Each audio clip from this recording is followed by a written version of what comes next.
CM Dhami ने Nainital Udham Singh Nagar Lok Sabha seat से नवनिर्वाचित सदस्य अजय भट्ट से की भेंट। सीएम धामी ने अजय भट्ट को दी बधाई और शुभकामनाएं।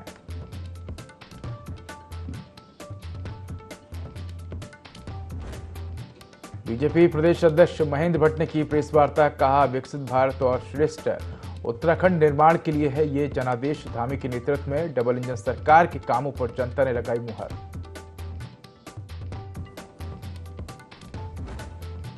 सहस्त्रताल ट्रैक से लापता 4 ट्रैकर्स के शव भी लाए गए। भटवाड़ी हादसे में चली गई 9 की जान। रेस्क्यू ऑपरेशन हुआ पूरा।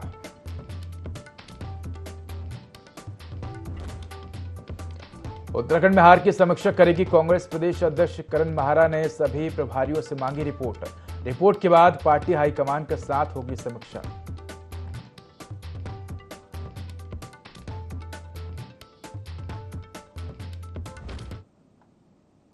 नमस्कार, मैं उदय। देवभूमि लाइव में आपका स्वागत है। बुलेटिन की शुरुआत करेंगे तमाम बड़ी खबरों के साथ। नैनीताल हादसे पर सीएम पुष्कर सिंह धामी ने दुख जताया है। सीएम ने प्रशासन को दुर्घटना की जांच के साथ यातायात नियमों का सख्ती से पालन करने के निर्देश दिए हैं। बता दें कि बुधवार को नैनीताल में भीमताल के ओखल कांडा में पथलोट के पास सड़क हादसा हुआ था, जहां एक वाहन खाई में गिर गया था। हादसे में 6 लोगों की मौत हो गई, जबकि 7 लोगों के घायल होने की खबर है। तो सड़क हादसे पर सीएम पुष्कर सिंह धामी ने दुख जताया है। साथ ही प्रशासन को हादसे की जांच के आदेश भी दिए हैं।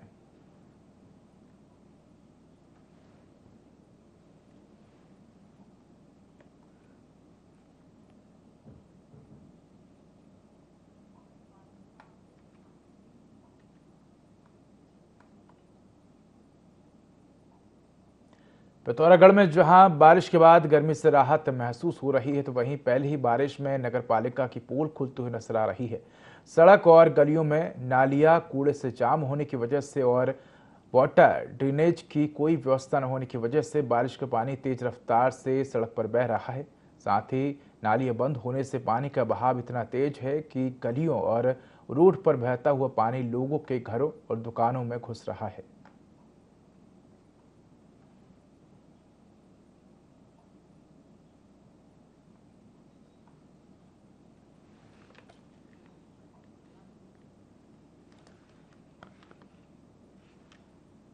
उत्तराखंड भाजपा ने लोकसभा चुनाव के परिणाम पर मंथन शुरू कर दिया है। पार्टी के प्रदेश अध्यक्ष महेंद्र भट्ट ने बताया कि भाजपा ने लोकसभा चुनाव में शानदार प्रदर्शन किया है।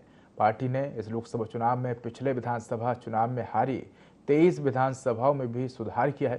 प्रदेश अध्यक्ष महेंद्र भट्ट ने बताया कि लोकसभा चुनाव में पार्टी ने विधानसभा चुनाव में हारी 23 विधानसभाओं में से 15 विधानसभाओं को जीता है, तो वहीं हारी हुई 8 विधानसभाओं में भी सुधार के लिए काम किया जाएगा।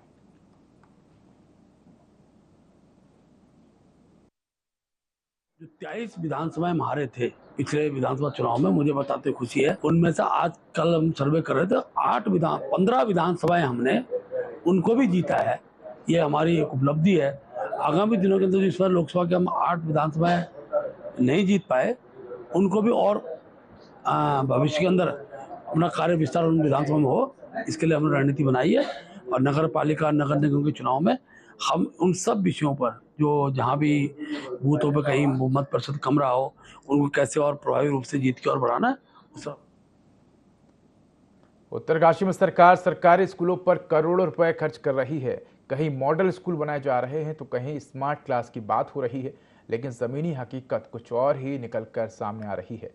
उत्तरकाशी के भटवाड़ी विकास खंड के सोरा गांव में कई सालों से स्कूल का भवन जीर्ण शीर्ण हालत में है। स्कूल में पढ़ रहे छात्र एवं शिक्षक हमेशा खतरों में घिरे रहते हैं, लेकिन कई बार शिकायत के बाद भी इस पर कोई कार्रवाई नहीं हो रही है, जिससे परेशान होकर ग्रामीण जिलाधिकारी कार्यालय में धरने पर बैठ गए। ग्राम प्रधान का कहना है कि पिछले 5 साल से वे अफसरों के चक्कर काट रहे हैं, पर परिणाम शायद किसी बड़ी दुर्घटना के बाद आएगा, इसलिए ग्रामीण धरने पर बैठ गए हैं।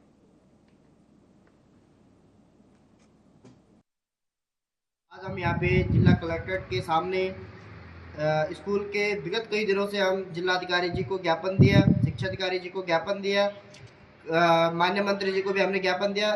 उसके पश्चात भी हमारे स्कूल पे कोई कार्रवाई नहीं की गई, जिसके लिए हम मजबूरन यहाँ धरने पे बैठना पड़ा। और मैं सरकार मीडिया के माध्यम से सरकार को ये कहना चाहता हूँ कि हमारी सुनवाई जल्द की जाए।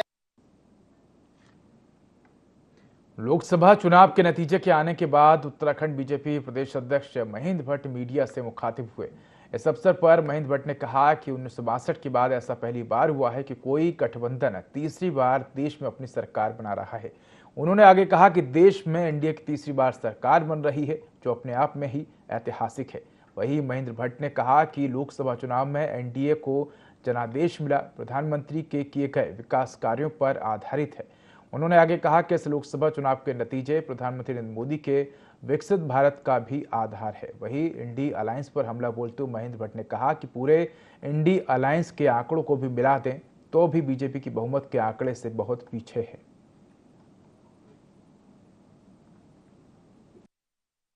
पांचों लोकसभा के अंत पर हैट्रिक बनाने के बाद मैं पूरे प्रदेश की जनता को साधुवाद व्यक्त देना चाहता हूं। अपने कार्यकर्ताओं प्रति मैंने आभार व्यक्त किया है और इस विश्वास के साथ कि लगातार नरेंद्र भाई मोदी जी तीसरी बार देश के प्रधानमंत्री बन रहे हैं। इससे देवभूमि के अंदर उत्साह का वातावरण है। प्रधानमंत्री मोदी जी राज्य के विकास में भविष्य में गुणोत्तर उसमें वृद्धि हो, इसकी हम सब अपेक्षा करते हैं। उत्तराखंड की पांचों लोकसभा सीटों पर भाजपा प्रत्याशियों ने जीत दर्ज की है, जिसके बाद भाजपा प्रदेश प्रवक्ता अनीप पाठक ने कहा कि प्रधानमंत्री नरेंद्र मोदी और प्रदेश के युवा मुख्यमंत्री पुष्कर सिंह धामी द्वारा उत्तराखंड में किए गए विकास कार्यों को ध्यान में रखते हुए जनता ने उत्तराखंड की पांचों लोकसभा सीटों पर भाजपा प्रत्याशियों को एक बार फिर से चुना है, जो कि लोकसभा चुनाव में उत्तराखंड की पांचों लोकसभा सीट पर रिजल्ट के रूप में सामने आया है। भाजपा विकास की गति को निरंतर जारी रखेगी।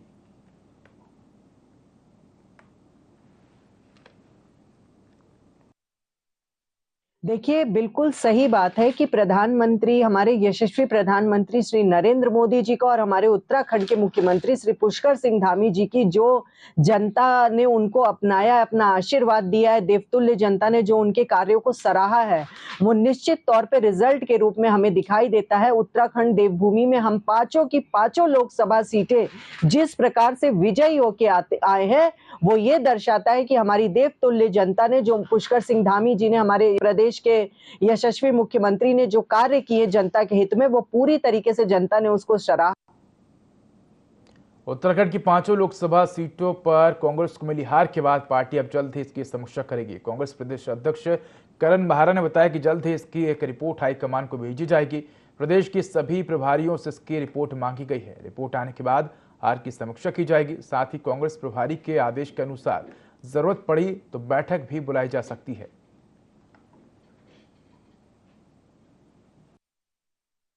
करेंगे।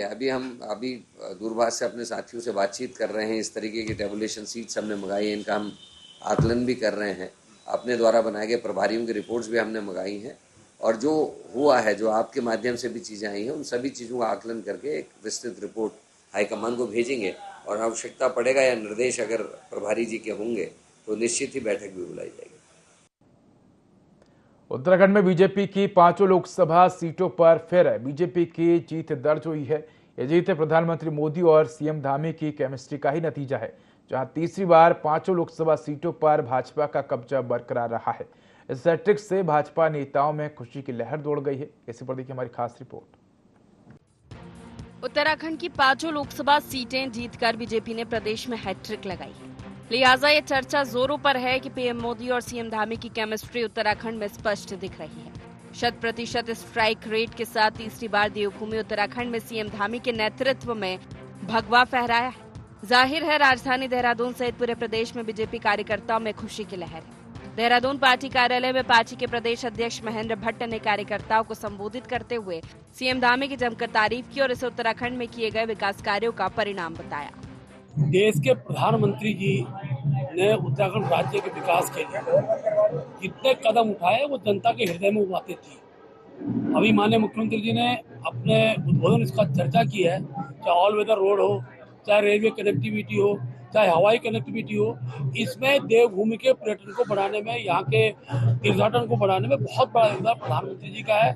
मुख्यमंत्री जी द्वारा जो योजनाएं उत्तराखंड में लागू की, वो ऐतिहासिक योजनाएं, वो ऐतिहासिक निर्णय जो पूरे भारतवर्ष के नजीर बने हैं। क्या था कि हम 5 कमल की माला मोदी जी को भेंट करेंगे। हम उस माला को भेंट करने से पहले मैं उत्तराखंड की समस्त जनता का इधर से आभार व्यक्त करता हूं। मैं आभार व्यक्त करना चाहता हूं अपने प्रदेश के मुख्यमंत्री जी का, जो उत्तराखंड का जो देवतुल्य स्वरूप है, उस स्वरूप को बनाए रखने के लिए, चाहे यहाँ पर यूसीसी का विषय रहा हो, जबरन धर्मांतरण का विषय रहा हो, उत्तराखंड आंदोलन को सम्मान देने का विषय रहा हो, नकल विरोधी कानून का विषय रहा हो, जबरन धर्मांतरण का विषय रहा हो, ऐसे अनेकों योजनाएं जिसके कारण देवभूमि का नाम पूरे भारतवर्ष के अंदर एक ऐसी भूमि के रूप में हुआ है जिसने देश के अंदर जो देवतत्व जो हमारा उत्तराखंड का जो स्वरूप है उसको बनाने में जिनका बहुत योगदान रहा। उत्तराखंड की 5 लोकसभा सीटों की जीत के पीछे ये स्पष्ट तौर पर माना जा रहा है कि प्रधानमंत्री मोदी के विकसित भारत के संकल्प के साथ उत्तराखंड में 5 सीटों पर कमल खिला है। सभी 5 सीटों पर भाजपा ने बड़ी मार्जिन के साथ जीत दर्ज की है। कुल मिलाकर 100% स्ट्राइक रेट के साथ तीसरी बार देवभूमि उत्तराखंड में सीएम धामी के नेतृत्व में भगवा फहराया है। प्रदेश में इस बार ये चर्चा भी तेज है कि मुख्यमंत्री ने उत्तराखंड की 5 सीटों पर प्रत्याशियों के लिए ताबड़तोड़ प्रचार किया है, जिसके फलस्वरूप 5 सीटों पर जीत दर्ज हुई है। जानकारों का कहना है कि देवभूमि के मिजाज को भांपने में धामी पूरी तरह कामयाब रहे और तीसरी बार उत्तराखंड में विजय के साथ धामी राजनीति के चमकते सितारे के रूप में उभरे हैं। प्रधानमंत्री जी के हृदय में जिस प्रकार से हमेशा उत्तराखंड बसता है, वैसे ही उत्तराखंड वासियों के हृदय में प्रधानमंत्री आदरणीय मोदी जी बसते हैं। उसी का परिणाम है कि तीसरी बार यहाँ पर क्लीन स्वीप हुआ। यही नहीं, 5 प्रत्याशियों के साथ 5 कमल खिलाकर मुख्यमंत्री धामी ने शीर्ष नेतृत्व के समक्ष अपनी कुशल नेतृत्व क्षमता को साबित करके दिखाया। इसमें कोई शक नहीं है कि लोकसभा चुनाव की घोषणा के बाद सीएम धामी ने प्रदेश में सैकड़ों रैलियां निकाली और रोड शो किया। यही वजह है कि यहां की 5 सीटों पर पार्टी ने हैट्रिक लगाई। देहरादून से IND24 के लिए विनय सूद की रिपोर्ट। उत्तराखंड में प्रधानमंत्री नरेंद्र मोदी और प्रदेश के युवा मुख्यमंत्री पुष्कर सिंह धामी की केमिस्ट्री का असर एक बार फिर से देखने को मिला है। उत्तराखंड की 5 लोकसभा सीटों पर भाजपा प्रत्याशियों ने फिर से जीत दर्ज कर ली है और ऐसे में देखा जा सकता है कि युवा मुख्यमंत्री जिस तरह से चुनाव प्रचार प्रसार में इस दौरान डटे हुए थे, जनसभाएं उन्होंने की थी, इसका काफ़ी बड़ा फायदा इस दौरान देखने को मिला है। देहरादून से IND24 के लिए विनय।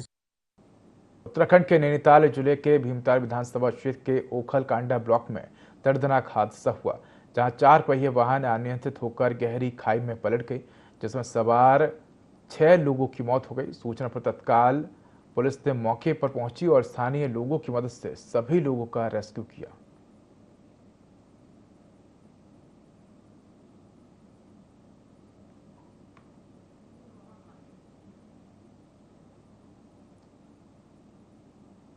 लोहाघाट में आई आंधी ने भारी तबाही मचाई है। लोहाघाट की मीट मंडी में आंधी से एक विशालकाय देवदार का पेड़ मीट मंडी की दुकान और वाल्मीकि संघ के सरपंच के मकान पर जा गिरा। पेड़ गिरने से मंडी की दुकान और उनके मकान को काफी नुकसान पहुंचा है। वहीं पेड़ गिरने से मीट मंडी के दुकानदारों ने इधर उधर भागकर अपनी जान बचाई। इसके अलावा खेती खान रोड में JK इलेक्ट्रॉनिक्स के पास मकान पर भी विशालकाय देवदार का पेड़ गिर गया और जिससे मकान को काफी नुकसान पहुंचा और परिवार भी बाल बाल बचा। वहीं सूचना मिलने पर प्रशासन की टीम मौके पर पहुंची और नुकसान का आकलन किया।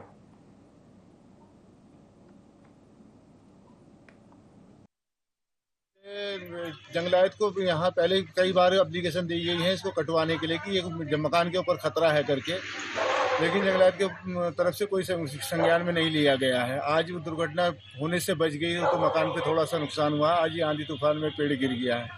तो प्रशासन चाहते हैं कि जब प्रशासन को किसी चीज़ के लिए अवगत कराया जाए तो उसकी कार्रवाई करी जाए। प्रशासन को होना चाहिए कि उसको कार्रवाई करी जाए कि क्या कि किसी की जान माल का खतरा ना होने पाए। जो अभी भयानक तूफान जिसको कहते हैं वो तूफान आया था, जिससे कि मेरी गाड़ी भी क्षतिग्रस्त हो गई है, मकान भी क्षतिग्रस्त हुआ है और ये दुकान भी क्षतिग्रस्त हो गई है। मीट मार्केट में सर जान माल का बहुत खतरा है। हम चाहते हैं कि सरकार से इन पेड़ों को कुछ हटाया जाए, इनकी लॉपिंग करी जाए या जो यहाँ पे नुकसानदायक पेड़ है उनको। उत्तराखंड के पूर्व मुख्यमंत्री और हरिद्वार लोकसभा सीट से जीते भाजपा प्रत्याशी त्रिवेंद्र सिंह रावत हर की पैड़ी पहुंचे और लोकसभा चुनाव में प्रचंड जीत मिलने पर मां गंगा का आशीर्वाद लिया। इस दौरान उनके साथ उनका परिवार और विधायक मदन कौशिक, आदेश चौहान समेत भाजपा के तमाम पदाधिकारी मौजूद रहे। त्रिवेंद्र सिंह रावत ने कहा कि हमने लोकसभा चुनाव की शुरुआत मां गंगा के आशीर्वाद को लेकर की थी। उनके आशीर्वाद से हमें जीत मिली। वहीं हरीश रावत के बार बार चुनाव हराने के सवाल पर कहा कि ये सब जनता का फैसला है और अब उन्हें खुद ही समझना होगा कि उनके भाग्य में क्या लिखा है। वहीं अपने दिल्ली बुलाए जाने पर नवनिर्वाचित सांसद त्रिवेंद्र सिंह रावत ने कहा कि पार्टी उन्हें जो जिम्मेदारी देती है वैसे पूरा करते रहेंगे।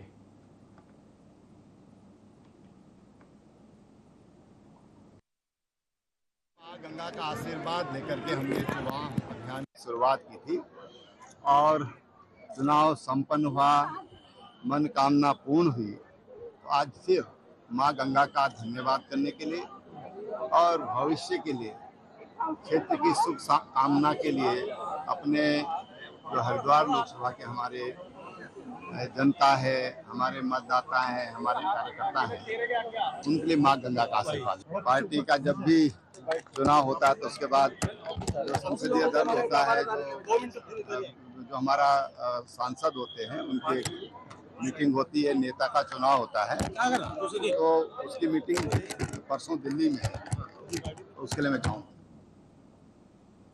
अल्मोड़ा लोकसभा सीट से बीजेपी प्रत्याशी अजय टम्टा ने तीसरी बार लगातार बाजी मारी है। बीजेपी प्रत्याशी अजय टम्टा ने कांग्रेस के प्रदीप टम्टा को करीब 2.25 लाख मतों के अंतर से मात दी है।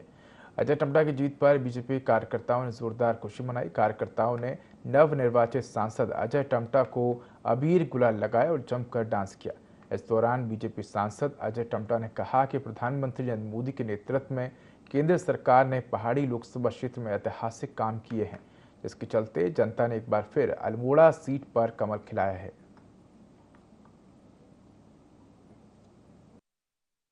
वाले समय के अंदर हमको और बहुत सारे काम करने हैं। हमको सभी जो सिंगल रोड है उनको डबल रोड में कन्वर्ट करना है। हमारी बहुत सारी स्कीम्स हैं कि हम टनल के माध्यम से भी बहुत सारी दूरी को कम करेंगे। रेलवे के जो रुके हुए प्रोजेक्ट हैं, जिनको हम पहली बार मेरे लोकसभा क्षेत्र के अंदर अगले 5 साल के अंदर हमारी ट्रेनों का काम शुरू होगा और हमारी स्वास्थ्य और शिक्षा के क्षेत्र में भी विभिन्न प्रकार के काम हम करेंगे। हमारे प्रधानमंत्री जी से ने हमको बहुत प्राथमिकता दी है। हमारे वाइब्रेंट विलेज को प्राथमिकता दी है, बॉर्डर के इस लोकसभा को प्राथमिकता देकर के सभी विकास कार्य किए हैं। मैं अपने देवतुल्य सभी बूथ तक के कार्यकर्ता, सभी विधानसभाओं के कार्यकर्ता, अपने संगठन के सर्वोच्च पदाधिकारियों का बहुत आभार करता हूं। विश्व पर्यावरण दिवस के अवसर पर फूलों की घाटी रेंज गोविंद घाट के तत्वाधान में world heritage site valley of flowers के बेस कैंप पर घाघरिया में बृहद स्वच्छता अभियान चलाकर हेमकुंड साहिब और फूलों की घाटी में आने वाले श्रद्धालुओं और प्रकृति प्रेमियों को गुरु आस्था पथ और विश्व धरोहर स्थल दोनों की स्वच्छता के प्रति जागरूक किया और सभी संगतों और प्रकृति प्रेमियों से अपील की गई कि इस पवित्र गुरुधाम की स्वच्छता और विश्व प्राकृतिक धरोहर के पर्यावरण के प्रति अपना सामाजिक दायित्व निभाते हुए कूड़ा गार्बेज कूड़ादान में ही डालें और आस्था पथ को गंदा ना करें और ना ही किसी को ऐसा करने दें।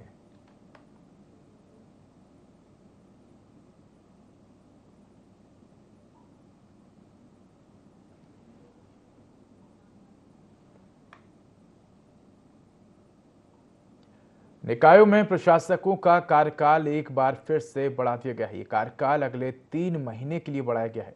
राज्यपाल की संस्तुति के बाद शहर विकास सचिव रमेश कुमार सुधांशु के आदेश जारी किए हैं। जारी आदेश में हवाला दिया गया है कि लोकसभा चुनाव की आदर्श आचार संहिता 6 जून तक प्रभावी है। ऐसे में 3 माह के लिए कार्यकाल फिर बढ़ा दिया गया है। इस दौरान शहरी विकास मंत्री प्रेमचंद अग्रवाल ने कहा कि 6 तारीख तक आचार संहिता है और 1 तारीख को प्रशासकों का कार्यकाल खत्म हो रहा है, जिसके चलते ये फैसला लिया गया है।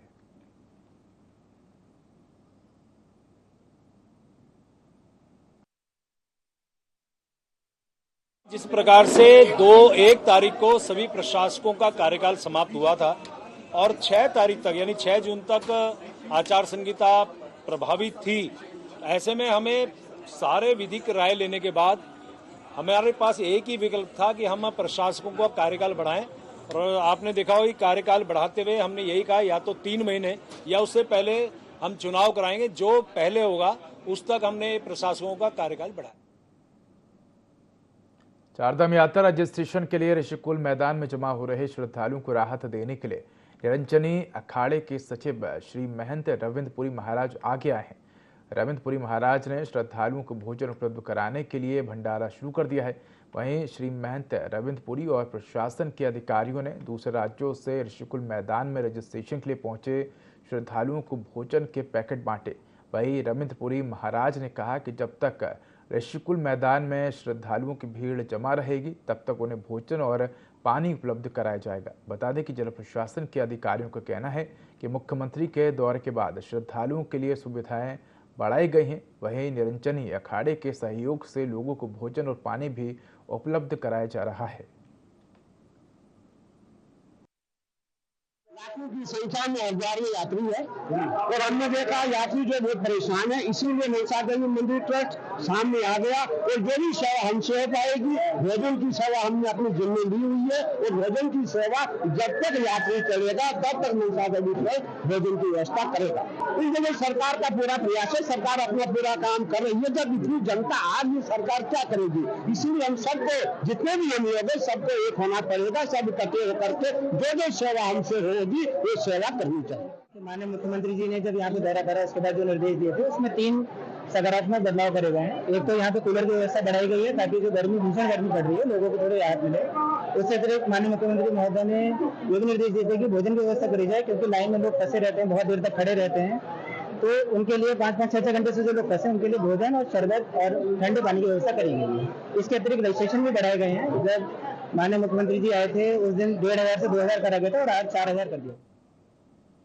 खबर उत्तरकाशी से है, जहां दूसरे दिन का रेस्क्यू अभियान शुरू हो गया, जिसमें 13 लोगों को सकुशल रेस्क्यू कर लिया गया है और अभी तक 5 शवों को भी जिला अस्पताल उत्तरकाशी पहुंचाया गया है। रेस्क्यू में 4 लोगों के लापता होने की जानकारी थी।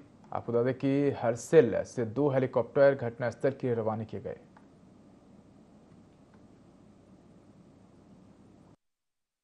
बस 29 तारीख को ग्राम पंचायत सिला से ससुरताल ट्रैक रवाना हुई थी, जिसमें कि 22 दलों की टीम रवाना हुई थी, जिन्होंने कि 7 तारीख को मनेरी में वापस होना था, जो कि अचानक मौसम खराब होने के कारण 3 तारीख शाम के समय लगभग 2 बजे ओलावृष्टि और तूफान होने के कारण 4 सदस्यों की मृत्यु हुई है।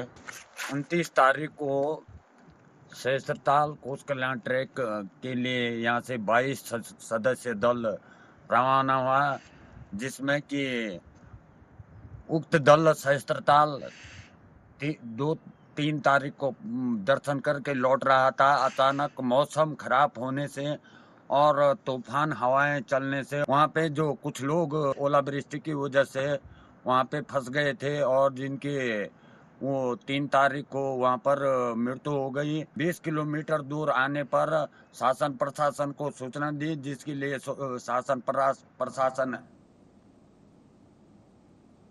ज्येष्ठ मास की अमावस्या तिथि को बट सावित्री का व्रत रखने का विधान है। बट सावित्री व्रत के मौके पर महिलाएं सुबह से ही मंत्रों और बट वृक्ष की पूजा कर परिवार के सुख शांति के साथ साथ पति की दीर्घायु की कामना कर रही हैं। आपको बता दें कि पारंपरिक वेशभूषा में महिलाएं बट वृक्ष के नीचे विधि विधान से पूजा अर्चना कर पति की लंबी उम्र की कामना करती हैं।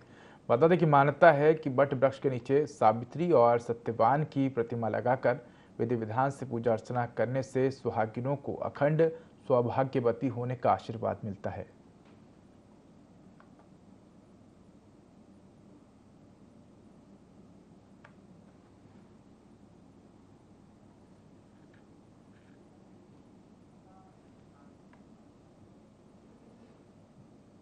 नगर पालिका परिषद मसूरी ने ठोस अपशिष्ट अधिनियम 2016 के अंतर्गत कूड़ा निस्तारण के संबंध में बैठक आयोजित की। बैठक में 100 किलोग्राम से अधिक कूड़ा उत्पादित करने वाले व्यावसायिक संस्थानों और प्रतिष्ठानों को बल्क वेस्ट जनरेटर की श्रेणी में रखा गया। इन प्रतिष्ठानों को अपने परिसर में गीले और सूखे कूड़े का अलग अलग सेग्रेगेशन करना अनिवार्य होगा और साथ ही गीले कूड़े के निस्तारण के लिए खुद का सेल्फ कंपोस्ट प्लांट स्थापित करना आवश्यक है। अधिशासी अधिकारी राजेश नेथानी ने किन संस्था को निर्देशित किया है कि ठोस अपशिष्ट अधिनियम 2016 के अनुसार डोर टू डोर सेग्रेगेशन किया जाना चाहिए और कूड़ा वाहनों की संख्या बढ़ाई जानी चाहिए। इसके साथ ही हैश स्टूडियोज को मसूरी के समस्त वार्ड में QR कोड लगाने के आदेश दिए गए हैं। बता दें कि बैठक का मुख्य उद्देश्य मसूरी को स्वच्छ और हरा भरा बनाए रखना है।